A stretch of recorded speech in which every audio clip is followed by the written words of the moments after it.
السلام عليكم ورحمة الله وبركاته. أعزائي أحبائي كل متابعينا، كل متابعين قناة نصر السعيد، أرحب بحضراتكم. سعيد أن أنا بلتقي بكم مرة أخرى. إن شاء الله نبدأ دايما حديثنا بالصلاة على الحبيب. اللهم صل وسلم وبارك على سيدنا محمد وعلى آله وأصحابه أجمعين. اللهم ارحم أبي وارحم جميع موتانا يا رب، واحفظ بلادنا وبلاد العالم أجمع.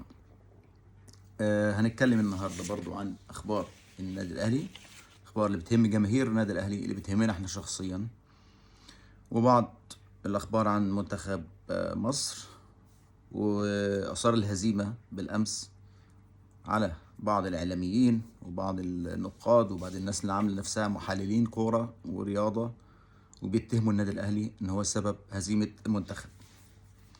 نبدأ الأول بالأخبار الكويسة، الأخبار الجيدة عن النادي الأهلي اللي دايما مفرحنا. النادي الأهلي طبعا في التصنيف اللي صدر اليوم من الاتحاد الدولي للتاريخ والإحصاء عن أحسن 100 نادي في العالم، ترتيبهم جه النادي الأهلي في المرتبة السادسة أو المركز السادس، بعد ما تراجع مرتبة عن الشهر اللي قبله. طبعا تصنيف عن شهر أغسطس، يعني الشهر اللي قبله كنا احنا في المرتبة الخامسة، كان بعدينا بورتو سبقنا بمرتبة في التصنيف أو بمركز. ده طبعا لأن النادي الأهلي خلال الفترة اللي فاتت دي كلها ما لعبش ولا مباراة رسمية، ما لعبش أي مباراة رسمية عشان يرفع عدد النقاط بتاعته. طيب الأهلي السادس بعد مين؟ الأول طبعا المان سيتي رقم 1، رقم 2 ريال مدريد، فلامينجو 3، انتر ميلان 4، بورتو الخامس خد مكاننا واحنا نزلنا مكانه، والأهلي السادس. الأهلي سابق أندية كبيرة وعريقة على مستوى العالم كله، زي مانشستر سيتي اللي جه في السابع، نابولي في الثامن، بنفيكا التاسع، بالميراس العاشر، بايرن ميونخ ال11، وهكذا لحد ال100 نادي، أفضل 100 نادي في العالم. ده يبين لك إن النادي الأهلي هو دايما بيزيل عننا بيمسح دايما أحزان الشعب المصري كله، هو اللي بيفرح الشعب المصري. الناس اللي بتلوم، اللي بتهاجم النادي الاهلي وبتهاجم لعيبه النادي الاهلي وبتهاجم اداره النادي الاهلي، تتكلم عن الوطنيه وما الوطنيه والمنتخب الاول. طول عمر النادي الاهلي وطني، واقرب مثال ليكم السنه اللي فاتت في بطوله العالم للانديه. المنتخب كان بيلعب في بطوله افريقيا، الاهلي سافر بطوله العالم او كاس العالم للانديه، مباراه مهمه جدا ومصيريه. اول مباراه ليه لعب بدون 7 لاعبين، سابهم للمنتخب القومي، لان طلع الكابتن محمود الخطيب وكل الاهلاويه حتى الجماهير نفسها قالت المنتخب هو الاول. تمام. لعب الاهلي بدون 7 لعيبه اساسيين. لما يكون 11 لاعب تلعب بدون 7 من الاساسيين، والحمد لله ربنا وفق النادي الاهلي وفاز في المباراه. فيبقى الاهلي كده مش وطني. الاهلي طول عمره بيضرب مثال للوطنيه. يطلع بقى واحد زي جهبذ الكره المصريه، رضا عبعال، اللي هو رضايولا الكره المصريه، فكر نفسه ان هو جوارديولا الكره المصريه، يتكلم كده اسمعوا وبعدين نعلق.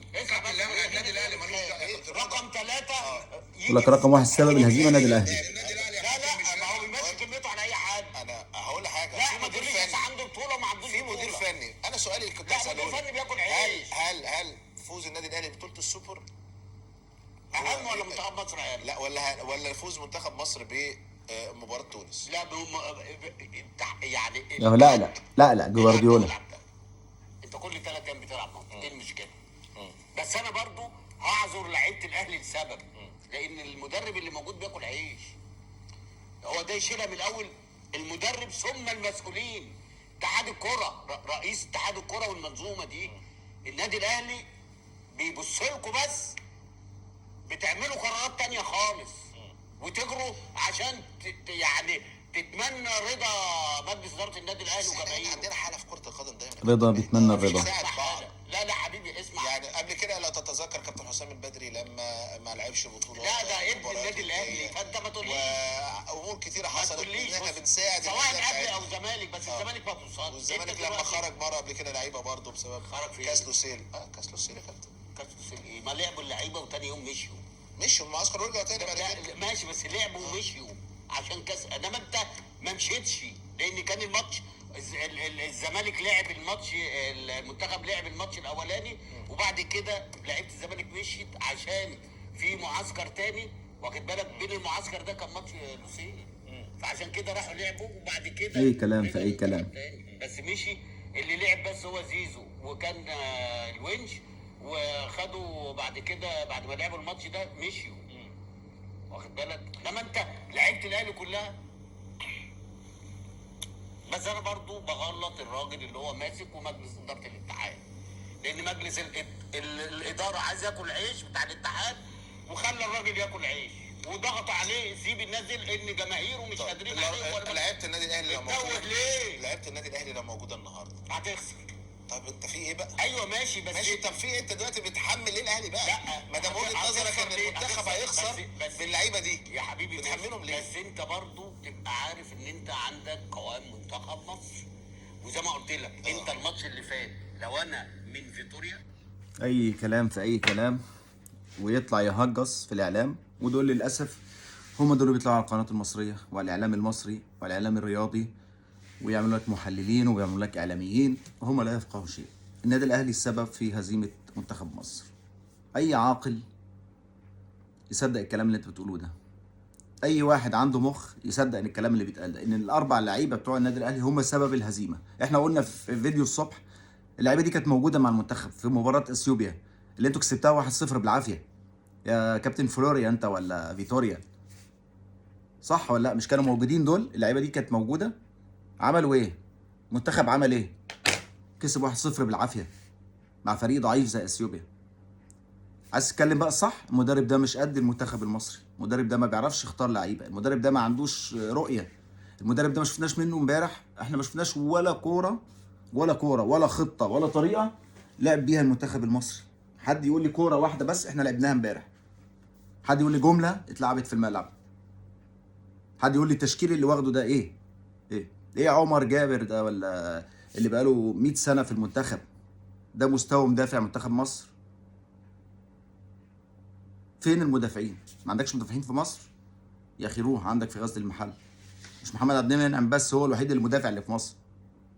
في غزل المحله مدافع كويس جدا، عندك في المقاولين العرب عندك عمر فايد اللعيب الشاب اللي هو مع المنتخب الاولمبي، لعيب في المركز ده ممتاز.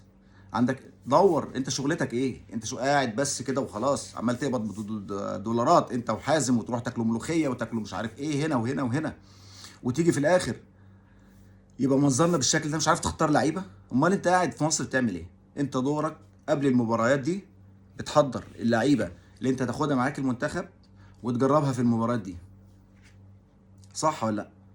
انت مين اللعيبه اللي انت ما جبتش حد؟ انت اساسا ما طلعتلناش لعيب، انت كفيتوريا ما جبتلناش لعيب من الدوري المصري وقلت اللعيب ده كويس وهثبته معايا في المنتخب اهو اجربه واديله فرصه. انت جايب اللعيبه اللي كانت قبل كده موجوده مع المدربين اللي قبلك اللي برضه فشلوا، اللي برضه اللعيبه بتيجي بالكوسه وبالواسطه وبالسبوبه من اتحاد الكوره. اللعيبه دي بتجيلك بالامر، انت ما عندكش ساعه تشتغل. انت فعلا زي ما بيقول رضا عبد العال الكلمه الوحيده اللي صدقوا فيها ان انت جاي تاكل عيش. اتحاد الكوره اللي حواليك دول كلهم بياكلوا عيش فعلا، سبوبه ليك وللي حواليك اللي جايبينك اساسا. ما عندكش لعيبه في مصر، مصر كلها الانديه اللي في مصر دي في الدوري كلها، انت مش متابع دوري؟ امال انت بتعمل ايه في مصر؟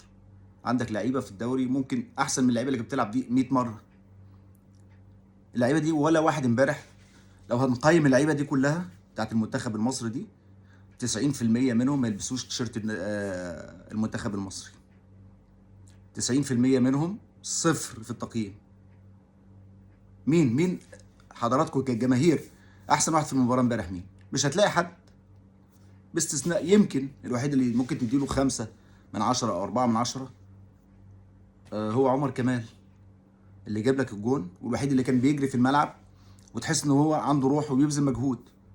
ايه طارق حامد جايب لي مصارع بقاله 100 سنه بيلعب في الدوري في المنتخب وما اصلا ما عندوش فكره عن الكوره. يا جماعه هو احنا بنفهم كوره ما بنفهمش كوره؟ كل الجماهير اللي موجوده في مصر 70 او 80% 90% منهم بيقول لك ان طارق حامد ده مش لعيب كوره، ما بيعرفش يلعب كوره. مصممين عليه برضو، كل المدربين بيجيبوه. ترى حمدي ايه امبارح شغلته غير انه عمال يضرب في اللعيبه كلها.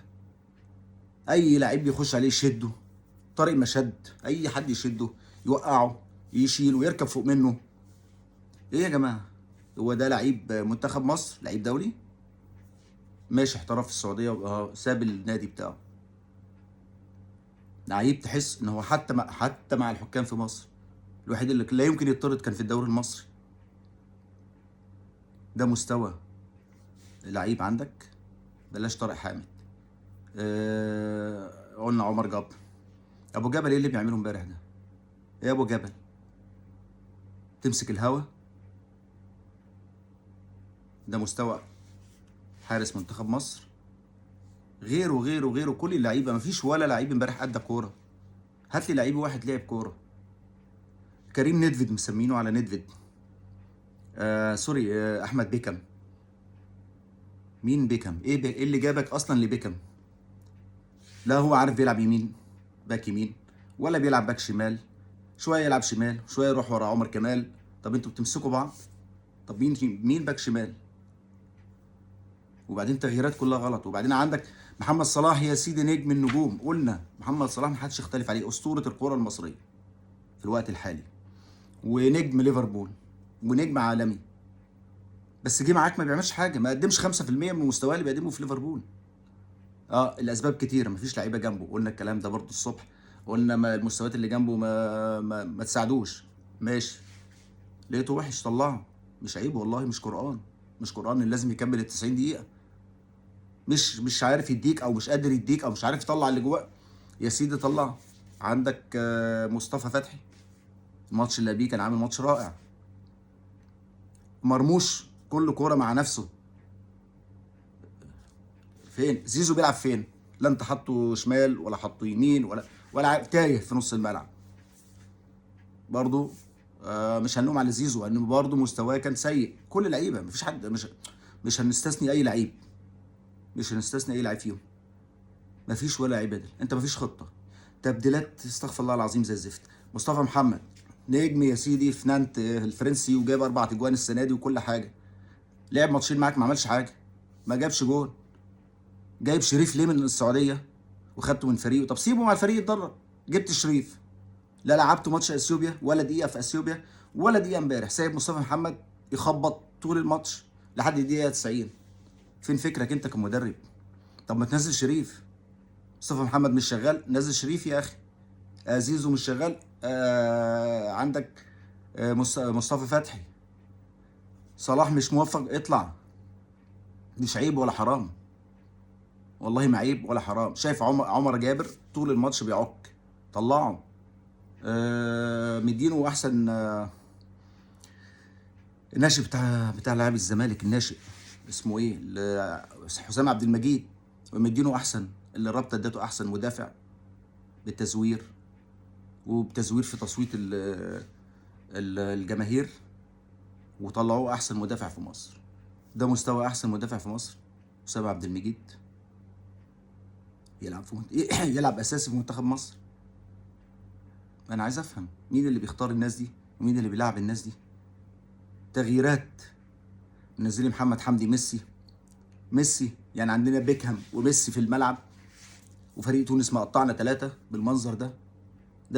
لا في من ميسي ولا اسم ميسي. خليه محمد حمدي بس، بلاش فضايح. واحمد رمضان بيكهام خليه احمد رمضان بس، بلاش فضايح. بلاش نضحك الناس علينا، العالم كله يضحك علينا. ميسي ولا في ريحه ميسي. مين محمد حمدي؟ ميسي من انبي. احنا عمرنا مش متابعينه في الدوري، مش ظاهر في الدوري. يلعب اساسي، تنزله قصدي احتياطي عشان انت مغلوب. طب نزل شريف، نزل راس حربة تاني. يعني اديني بس عقلك. ويرجع في الاخر مدرب فاشل، واللي يثبت لك ان هو فاشل تصريحاته بعد المباراه. المفروض يطلع يقول لك انا غلطان، انا غلط، تشكيلي غلط، انا بدات المباراه غلط، انا المفروض اعدل، انا عندي لا يقول لك اللعيبه مش عارف ايه، ولاعيبه الاهلي هم السبب، ولو كان عندي اللعيبه كلها ومش هستثني اي حد بعد كده، ويرجع يعيط. وزوما وراه حازم باشا، حازم بيه، يا حازم بيه افضلنا شويه، افضل الاتحاد. انت وطني، الاهلي مش وطني يا عم. انت وطني، اقعد في مصر. اللي موديك السعوديه اقعد في مصر، شوف شغلك في الاتحاد، جيب كوادر تشتغل، جيب كوادر تنظم، مش سبوبه هنا وسبوبه هناك وطاير هنا وطاير 7 صنايع. البخت طبعا مش ضايع، البخت شغال معاه، اللهم صل على النبي يعني. يرجع برضو يقول لك الاهلي، الاهلي الفرحه الوحيده اللي موجوده في مصر.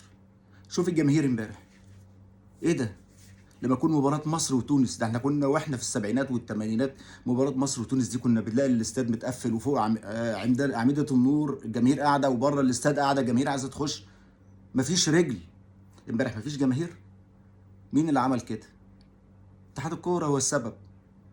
اتحاد الكوره اولا عود الجماهير على عدم الحضور، قال لك منع الحضور الجماهيري، مش عارف بقى لنا كام سنه بنلعب من غير جماهير. جاي يقول لك الاعجاز ان انا السنه دي عملنا لكم اعجاز، احنا كنا 50 مشجع بس، دلوقتي احنا وصلنا ل 10000 السنه دي، انجاز عالمي، هنبقى 10000 متشجع في المباراه. مين؟ ويرجع يقول لك في بعض الناس، مدرب وزومه، يقول لك بعض الناس كانت بتتمنى هزيمه منتخب مصر. لا، عمر ما كان في واحد مصري بيتمنى هزيمه منتخب مصر. انتوا اللي بتتمنوا هزيمه منتخب مصر. ليه؟ لان انتوا فشله. انتوا يهمكم كرسي، يهمكم البيزنس، يهمكم الفلوس اللي بتاخدوها. ما حدش يقول لي متطوع في اتحاد الكوره، اللي هيقول لك متطوع في اتحاد الكوره كذاب. سبوبه ملايين عمالين يكنزوا، قاعدين على الكرسي، مثبتين في الكرسي، منصب مش عارف ايه وخلاص. ادي اتحاد الكوره عندنا. اللي هيقول لك بيشتغل للبلد كذاب. اللي هيقول لك اي حد بيتمنى خساره، واحد مصري بيتمنى خساره المنتخب المصري، يقول له انت اللي كذاب. انت اللي بتتمنى خساره المنتخب المصري عشان تفضلوا في كراسيكم. لا وزاره بتحاسب، لا اتحاد كوره فالح وناجح، كله فاشله، فاسدين، سبوبه، كل حاجه زي ما انت عايز تقول قول. وترجع في الاخر تقول لي جماهير، بعض الجماهير بتتمنى هزيمه مصر. ليه تتمنى هزيمه مصر؟ انتوا اللي وصلتوهم لكده عشان تمشوا. انتوا عايزين المنتخب يفوق. ما هو طول ما انتوا موجودين احنا فاشلين، مش هناخد ولا بطوله ولا هننافس على اي حاجه. بعض الجماهير تقول لك مصر تتغلب عشان العالم دي كلها تمشي، ويجي ناس نظيفه تطهر المجال من جديد، تشتغل على الرياضه المصريه، على سمعه مصر. انتوا سوقتوا سمعه مصر. النادي الاهلي النادي الوحيد اللي بيرفع سمعه مصر، وجايين تحاربوا النادي الاهلي، وجايين تتكلموا عن النادي الاهلي وعن لعيبه النادي الاهلي. طب انت مباراه وديه ما عندكش 18 لاعب، بلاش 11، عندك 11 ما عندكش 18 لاعب في مصر. 130 مليون، احنا كام؟ 18 نادي في الدوري بس، 18 نادي. ما عندكش انت 18 نادي 11 لعيب غير لعيبه النادي الاهلي. يا اخي ده الاهلي السادس عالميا. ليه السادس عالميا؟ ما سالش نفسك ليه النادي الاهلي ناجح وبيشرف مصر وبيرفع علم مصر وانتوا جايبين لنا الارض؟ ليه الاهلي بياخد البطولات دي كلها؟ بالحظ؟ بالسحر؟ جدع اسمه ايه اللي كان بيقول عليه مرتضى منصور بيسحر للنادي الاهلي؟ ولا بايه؟ تخطيط، بالاداره، بالشغل، بالحب، كل حاجه. حب النادي، حب الكيان، بيعملوا مصلحه النادي. قال لك الاهلي فوق الجميع. الاهلي فوق جميع ابنائه واعضائه، مش فوق اي حد تاني. يعني مصلحه الاهلي الاول. انتوا لازم تحطوا مصلحه مصر الاول قبليكوا كلكم، قبل اي حد، وقبل الوزاره اللي انتوا متمسكين بالكرسي بتاعها، وقبل اتحاد الكوره اللي انتوا قاعدين على الكرسي ومش عايزين تسيبوه. انتوا خليتوا سمعه مصر تحت. احنا كل مدى مستوانا بينزل. فرحان لي بالتصنيف ان انت الخامس افريقيا، ده احنا كنا اسياد افريقيا. اسال حسن شحاته، اسال حسن شحاته ايام ما كان في اتحاد كوره قوي، ايام ما كانت في جماهير تحضر 100,000 في استاد القاهره. ارجع لبطولات افريقيا، 3 بطولات اللي خدناها، احنا كنا اسياد افريقيا. انتوا خليتونا تحت. وفرحان ان انت تصنيف خامس، يا فرحتي. احنا كنا الاول دايما افريقيا، كنا ال16 عالميا. احنا فين؟ اختفينا عالميا. ويرجع احمد دياب يقول لك، دياب ولا برضو الكره المصريه، يقول لك الدوري المصري مصنف من احسن 13 دوري في العالم. يا اخي بلا خيبه، يا اخي بلا خيبه. 13 ال 13 في العالم من تحت. بناء عليه لا عندك جمهور، لا عندك نقل تلفزيوني زي الناس، لا عندك ملاعب زي الناس، ولا عندك اي حاجه خالص، ولا عندك حكام زي الناس. حكام عامله اضراب دلوقتي في الجبلايه بتطالب بحقوقها. الحكام اللي هو قاضي الملعب اللي لازم يكون مرتاح نفسيا وماديا عشان يحكم بالعدل. الحكام بتتخانق على مستحقاتها ما خدتهاش بقالها سنه. تقول لي دوري 13 على يا عم بقى، يا عم الله يهديكم، فوقوا بقى، فوقوا يرحمكم الله، ارحمونا شويه. ما عندكش استعداد تدير ولا تطور، امشي بالسلامه يجي غيرك. مصر مليانه كوادر، بس تبعد عن السبوبه وعن الواسطه ويجوا بالكوسه وبالكلام ده كله. لا حول ولا قوه الا بالله. المهم النادي الاهلي، نتكلم عن اخبار النادي الاهلي، خلينا نفرح شويه بدل الهم اللي احنا فيه ده. النادي الاهلي النهارده ادى تدريبه في السعوديه، كل اللعيبه جاهزه الحمد لله. ياسر ابراهيم مش عارفين والله، في شك انه يبدا المباراه او يلعب في المباراه يكون اساسي او احتياطي مثلا او ياخد جزء من المباراه، في شك، وفي شك انه ما يلعبش خالص. دي ترجع للجهاز الطبي وتعليمات مارسيل كولر. انتوني موديست الوافد الجديد، الدبابه الفرنسيه، ان شاء الله يكون موجود حتى لو بنصيب من يلعب جزء من المباراه حسب نتيجه المباراه. يعني لو انت النادي الاهلي ان شاء الله المباراه في صالح النادي الاهلي من بدري، يقدر يجرب موديست، او هنشوف بقى رؤيه كولر هل هيبدا بيه. اعتقد صعب جدا. بالنسبه لامام عاشور ان شاء الله يبدا يكون جاهز. امام عاشور جاهز بدنيا فنيا ذهنيا كل حاجه. رضا سليم برضو حسب رؤيه كولر، هل هيبدا برضا سليم او هيخليه احتياطي يبدا بيه جزء او يلعب بيه جزء من المباراه. هيبدا طبعا بالشحات اساسي، هل عبد القادر ولا طاهر؟ كل دي موجوده عند كولر، وهو كولر اللي هيحدد وهيختار. تمام، واحنا كلنا الثقه في كولر وفي اي 11 لعيب هيمثل النادي الاهلي.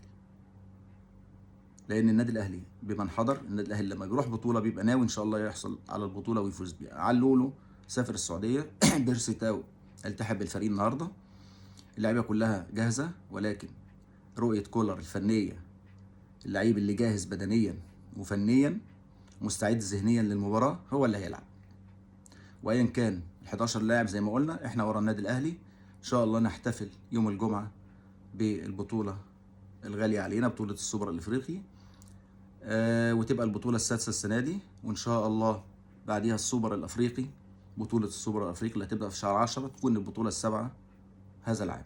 والاهلي حقق انجاز عالمي كمان محدش حققه في العالم كله. بالتوفيق لحضراتكم، بالتوفيق للنادي الاهلي، بالتوفيق لمنتخب مصر.